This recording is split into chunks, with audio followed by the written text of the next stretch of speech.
এবার মানুষের বানানো রোবট প্রমাণ করলো পবিত্র কোরআন শরীফ আল্লাহ প্রদত্ত একটি আসমানি কিতাব, যা কোনো মানুষের বানানো কোনো বই পুস্তক না। শুনতে খুব অবাককর হলেও এমনটা প্রমাণ করেছে আমাদের আধুনিক বিজ্ঞান। আধুনিক বিজ্ঞানের সবচেয়ে উন্নত আবিষ্কার এআই ও চ্যাট জিপিটির মাধ্যমে ইসলামের পবিত্র গ্রন্থ আল কোরআনের সত্যতার প্রমাণ মিলেছে। শুধু চ্যাট জিপিটি নয়, বর্তমানে ফেসবুকে যে মেটা এআই রয়েছে সেটিকে প্রথমে প্রশ্ন করা হলো কোরআন ও বিজ্ঞানের মধ্যে সম্পর্ক কেমন। তখন উত্তর এসেছে কোরআন ও বিজ্ঞানের মধ্যে যথেষ্ট নিবিড় সম্পর্ক রয়েছে। এরপরে চ্যাট জিপিটিকে আরও একটি প্রশ্ন করা হলো, তোমার দ্বারা কি কোরআনের মতো আরেকটি গ্রন্থ লেখা সম্ভব? উত্তরে রোবট বলল, আমার দ্বারা এমন দুঃসাহসী কাজ করা সম্ভব নয়। কোরআনের এমন রচনা শৈলী ও ভাষার মাধুর্যতা দিয়ে একটি আয়াত রচনা করা সম্ভব নয়। এরপরে চ্যাট জিপিটি বলল, পৃথিবীর সমগ্র মানবজাতি একসাথে বসে পরস্পর সহযোগিতা করেও কোরআনের মতো একটি গ্রন্থ তো দূরের কথা, একটি আয়াত রচনা করতে পারবে না।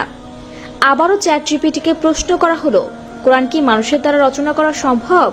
সাথে সাথে কৃত্রিম বুদ্ধিমত্তা থেকে উত্তর আসলো, কোরআন কোনো মানুষের দ্বারা রচনা করা সম্ভব নয়। এটি সৃষ্টিকর্তার পক্ষ থেকে নাজিল করা হয়েছে। পবিত্র আল কোরআন একটি আসমানি কিতাব, যা মানুষের হেদায়েত সহ ইহকাল ও পরকালের সকল কিছুর বর্ণনা রয়েছে। এমনকি পৃথিবীর ধ্বংস অর্থাৎ কিয়ামতের আগ পর্যন্ত কি কি হবে সবকিছুই পবিত্র কোরআনে উল্লেখিত আছে। এমনকি জান্নাত জাহান্নামের সকল বর্ণনা পবিত্র আল কোরআনে মহান আল্লাহ তাআলা উল্লেখ করে দিয়েছেন।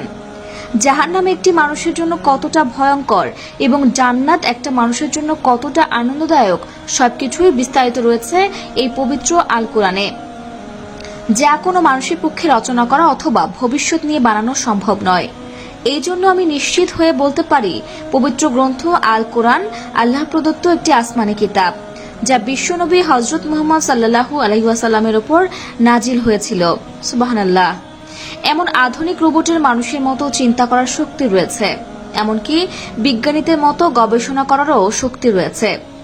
সেই এআই ও চ্যাট জিপিটির কোরআন সম্পর্কে এমন মন্তব্য শুনে অবাক বিজ্ঞানী সহ আধুনিক বিশিষ্ট ব্যক্তিবর্গরা। সেই জন্য কোরআনের এমন কঠিন সত্যতার প্রমাণ পেয়ে পশ্চিমা বিশ্বে গবেষক ও চিন্তাশীল ব্যক্তিদের মধ্যে ইসলাম ধর্ম গ্রহণের প্রতিযোগিতা শুরু হয়ে গিয়েছে। বর্তমান বিশ্ব পরিস্থিতি, অর্থনৈতিক মন্দা, দ্রব্যমূল্যের ঊর্ধ্বগতি সব মিলিয়ে আমরা অনেক সময় বিচলিত হয়ে পড়ি। ভবিষ্যৎ নিয়ে এই আশঙ্কা করি যে আর বুঝি খেয়ে পড়ে বেঁচে থাকা সম্ভব হবে না। অথচ এক যুগ আগেও মানুষ এই একই আশঙ্কা করত। এমনকি কয়েক শতক আগেই অনেকের মধ্যে এ নিয়ে ভয় কাজ করত। তবে আল্লাহর প্রকৃত বান্দারা কখনো ভবিষ্যৎ নিয়ে দুশ্চিন্তা করেন না, এখনো করেন না। কেননা দয়াবান আল্লাহর রহমতের ছায়ায় আশ্রিত সকল সৃষ্টি। পবিত্র কোরআনে আল্লাহ তাআলা ইরশাদ করেছেন, নিশ্চয়ই আল্লাহ মানুষের প্রতি অত্যন্ত স্নেহশীল, পরম দয়ালু। সূরা বাকারা আয়াত 143। তা দর্শক, আধুনিক বিশ্বে এআই ও চ্যাট জিপিটির এমন উত্তরের সাথে আপনি কি একমত? সেটা অবশ্যই কমেন্টে জানাবেন। আজ এ পর্যন্তই, আবারও আসবো নতুন নতুন সব তথ্য নিয়ে। সে পর্যন্ত সবাই ভালো থাকুন, সুস্থ থাকুন। এতক্ষণ 24 ঘন্টা নিউজের সাথে থাকার জন্য আপনাকে ধন্যবাদ।